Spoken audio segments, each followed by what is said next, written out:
Hey everybody, it's Trisha. Hope y'all are having a terrific day. I am freezing my ass off right now. In honor of my impending surgery, I am going to look up some information about gender affirming surgery because even though I am scheduled to have it, I barely know anything about it, like what they actually do, the procedure and everything. So yeah, I'm going to read the Wikipedia article on it. Gender affirming surgery is a surgical procedure or series of procedures that alters a person's physical appearance and sexual characteristics to resemble those associated with their identified gender.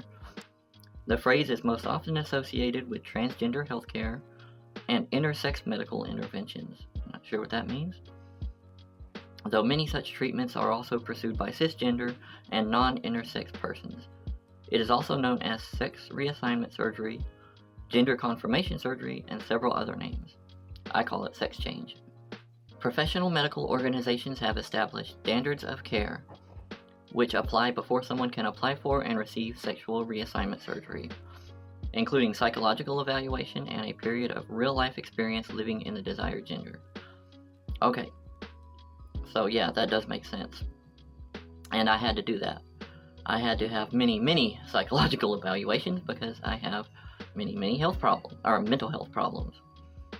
And I just was barely able to eke by with the okay to do it. I had to do quite a few things through the hospital that I go through. And I had to live for a while as a transgender, which I have been for several years. And yeah, so that makes sense. Everything checks out so far. Let's continue. Feminization surgeries are surgeries that result in female-looking anatomy, such as vaginoplasty, vulvoplasty, use your imagination, and breast augmentation, use your imagination. Masculinization surgeries are those that result in male-looking anatomy, such as phalloplasty and breast reduction. Don't need none of those, I don't think. In addition to gender-affirming surgery, patients may need to follow a lifelong course of masculinizing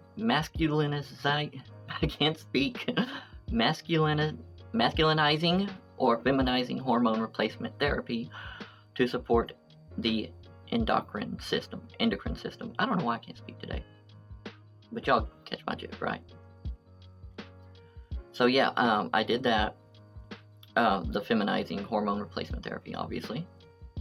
And yeah, and let me tell you, it's like going through puberty again. It's crazy. My moods were all over the place, still are kinda. I would cry over the stupidest things. Like, I can't even begin to tell you. Anyways, let's move on.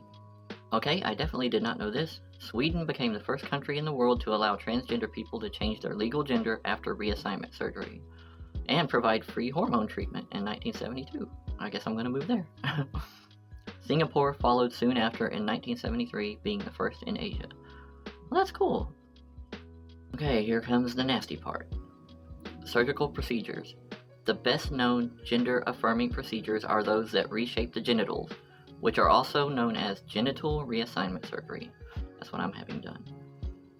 Genital reconstruction surgery, sex reassignment surgery, and bottom surgery. The latter is named in contrast to top surgery, which is surgery to the breast, which I do not need. However, the meaning of sex reassignment surgery has been clarified by the medical organization, the World Professional Association for Transgender Health, to include any of a larger number of surgical procedures, performed as part of a medical treatment for gender dysphoria, which I am afflicted with big time. WPATH says medically necessary gender-affirming surgeries include complete hysterectomy, bilateral mastectomy, chest reconstruction or augmentation, including breast prosthesis, if necessary, genital reconstruction by various techniques which must be appropriate to each patient, and certain facial plastic reconstruction, which I'm not having done. Other non-surgical procedures are also considered medically necessary treatments by WPATH, including facial hair electrolysis, which I have done. Y'all still with me? Here we go. Genital surgery. Feminizing. For trans women, me, and trans feminine people, genital reconstruction usually involves surgical construction of a vagina. The most common techniques are penile inversion, rectosigmoid vaginoplasty, and peritoneal pull-through vaginoplasty. I don't know if I want to know what that means.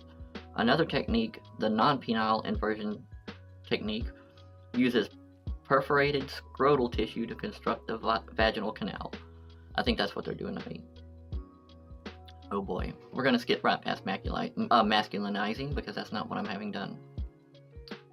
Non-binary people. Non-binary people may elect to get any of the surgeries listed above depending on their sex assignment. They may also opt for bigenital or gender nullification surgeries. Bigenital operations include adrenoplasty, a procedure that retains the penis, or vagina preserving phalloplasty. These procedures tend to be rarely performed. In 2017, one of the leading UK trans surgeons, James Bellringer, that's a lovely last name, commented that he had never received a request for it. I can see why. Other considerations. Genital surgery may also involve other medically necessary procedures such as, oh boy, here comes a bunch of names I can't pronounce, oreectomy, penectomy, or vaginectomy.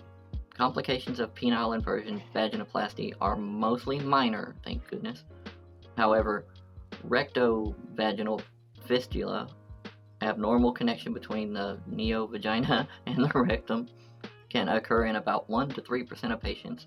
These require further surgery to correct. I hope to God that doesn't happen to me.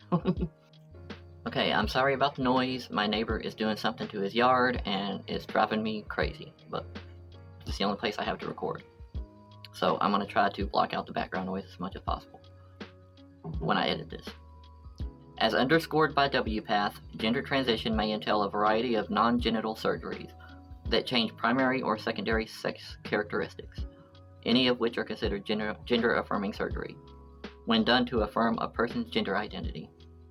For trans men, these may include mastectomy, removal of the breast, no thanks, and chest reconstruction, the shaping of a male contoured chest, or hysterectomy and bilateral salpingo-orectomy. Y'all can read along if y'all want, this Wikipedia. Removal of the ovaries and fallopian tubes. For some trans women, facial feminization surgery, hair transplants, and breast augmentation are also aesthetic components of their surgical treatment. I never had the breast augmentation. Mine just naturally grew whenever I went through the hormone therapy. Voice feminizing surgery is a procedure in which the overall pitch of a patient's voice is reduced. I have kind of gone back and forth on wanting that. I'm not really sure. I'm kind of undecided on that still. Adam's apple reduction surgery. Not really interested myself, but I mean, if it's recommended, I might go through with it. Or tracheal shaving is a procedure in which the most prominent part of the thyroid cartilage is reduced. I don't know, what do y'all think? Y'all think I should have it done? There is also Adam's apple enhancement therapy. Yeah, maybe I should get that done. In which cartilage is used to bring out the Adam's apple in female to male patients. Yeah, let's go ahead and make my Adam's apple bigger. That's a good idea. So, there you have it, folks. It looks like I have a wild ride ahead of me, and that did very little to ease my nerves. But I want to thank all my new subscribers. Y'all are wonderful. I love y'all so much. And thank y'all for being here with me through all this. And I really can't thank you enough for giving me the time of day, giving my channel the time of day. Yeah, I'm going to have to cut it to an end here because my feet are freezing off. My toes are freezing off my feet. So until next time, like I said, I love y'all, and y'all have a great day. Goodbye.